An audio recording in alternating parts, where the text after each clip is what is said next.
Steph, first quarter looked like you guys played a solid first quarter, ball moving. I think you had 12 assists in that first quarter. The rest of the game, I think you had 18 over the rest of the game. Was it what they were doing, or did you guys just kind of? I blanked out. You guys had 12 assists in the first quarter, had a solid quarter. And the rest of the game, you had 18 over the final three quarters. Was it what they were doing, or did you guys just kind of stray a little bit from what you wanted to do, or what happened there? A little bit of it was getting loose with the ball in the second quarter. Myself in particular, unforced errors in terms of getting stops, not being decisive and throwing it to the other team, and a little bit of foul situation where the game slowed down a little bit. But and then shots didn't fall in the second half. So combination of everything, we played all right. They didn't get frazzled by any of our runs. And in the fourth quarter, or late in the third, they created a lot of momentum for themselves and sustained it over the course of the rest of the game. And it took a lot for us to try to get over the hump. We just couldn't do it. Hey, Steph, your looks aside, what do you think accounted for the team not making a lot of threes tonight? I don't know. Everybody have decent looks for the most part, but obviously with Klay out, spacing is a little different, and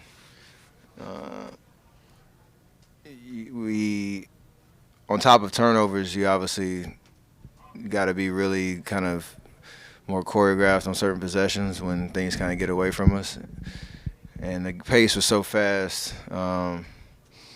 We never really were able to manufacture great looks for whatever reason. So you got to look at the film, but it's a different look. First game Klay's missed, and so spacing, you got to – I don't think we were as prepared as a team, for the different looks that we were going to get tonight.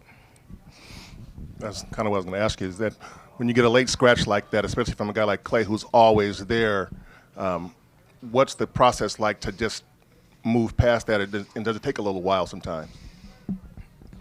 Yeah. I mean, obviously, Zoe played well, especially in the first half. Got us a couple extra possessions, finished around the rim. But when you're missing a guy that can create space, whether he's getting shots or not, you just have to be able to slow the game down a little bit and get the right calls, get the ball in the right hands, and get the right spacing. And we tried to play as we normally do. Over 48, you got to make a little bit of subtle adjustments without him out there. So that's a collective effort from everybody in terms of seeing the game a little bit differently, and we didn't make those adjustments. Curious, DeMarcus got announced last night. Was that your idea? I know that's usually your spot. Got a what? Got announced last. And oh, it's a big moment for him, for sure. So we had fun with it. It was just exciting, and obviously him being back 5 games, we almost kind of forgot that this was his first game playing in Oracle. So cool moment for him.